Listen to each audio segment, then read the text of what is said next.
आज से ठीक 4 साल पहले विक्रमादित्य सिंह ने कहा था कि धार्मिक संस्थान अपने कार्य को धार्मिक और अध्यात्मवाद तक सीमित रखें।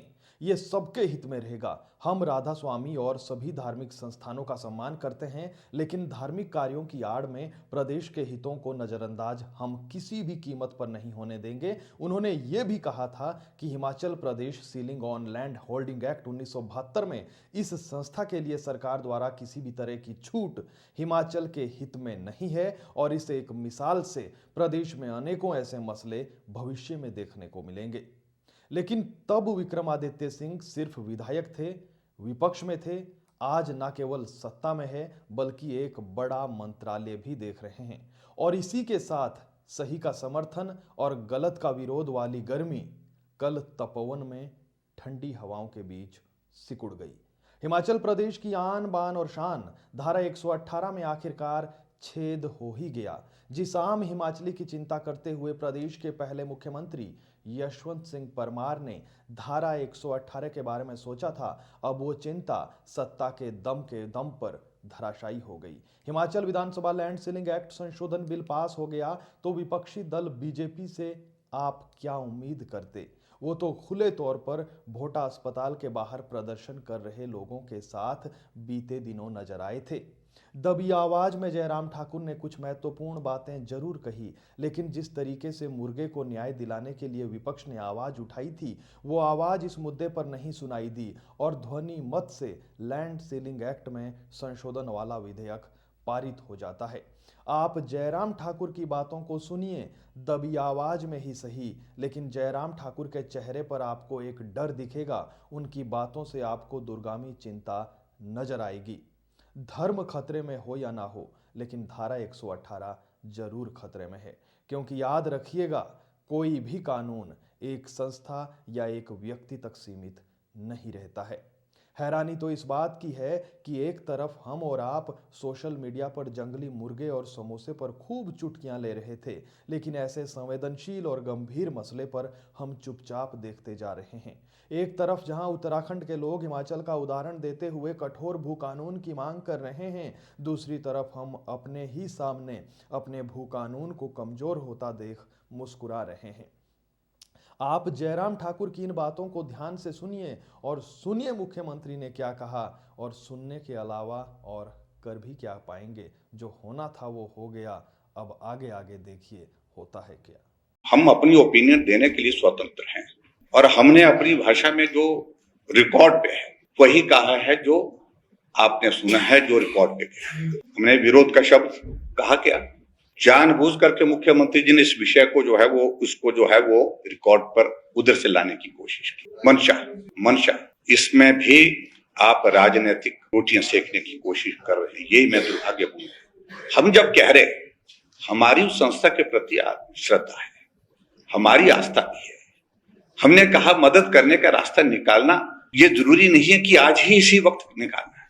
आओ हम बैठते हैं। और सिलेक्ट कमेटी के लिए कितने सारे बिल इस सदन में गए, असंख्य बिल गए हैं, बहुत सारे बिल गए हैं, जहां पर आराम से चर्चा करके दोनों पक्ष बैठ करके रास्ता निकालते हैं। रास्ते जब निकालने के लिए बैठते हैं, जब चर्चा होती है तो रास्ते निकल आते हैं। लेकिन यही करना मैं ही ठीक हूं, यही ठीक है, ये सोचना गलत है। और क्या कानूनी तौर पर ठीक है, नेगी जी ने पिछले कुछ इसका जिक्र किया और उस नोटिफिकेशन का जिक्र किया, उसके कारण वॉयलेशंस हुई है, वो अपने आप रिकॉर्ड में, रिकॉर्ड का हिस्सा है।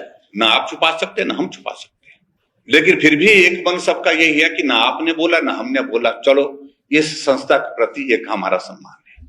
इसीलिए हम आज इस बात के लिए कह रहे हैं कि जल्दबाजी मत करिए। रास्ता निकालने के लिए हो सकता है इससे जो रास्ता आपने निकाला उससे बेहतर रास्ता कोई निकल सके। इसलिए सिलेक्ट कमेटी आप उसको सिलेक्ट कमेटी के लिए भेजिए, जहां आराम से चिंतन करें, मंथन करें, उसके बाद रास्ते निकालें। Thank you. और ये जरूर मैं कहना चाहता हूं, ये कभी नहीं हुआ कि एक संस्था के लिए एक्ट जो है वो प्रदेश में लाया जाए, ये होता नहीं है। और ये इसलिए मैं बता रहा हूं, एक संस्था के लिए, एक ऑर्गेनाइजेशन के लिए, उसके लिए तो अगर एक्ट बनता है तो पूरे स्टेट के लिए बनता है। पूरे स्टेट के लिए बनता है।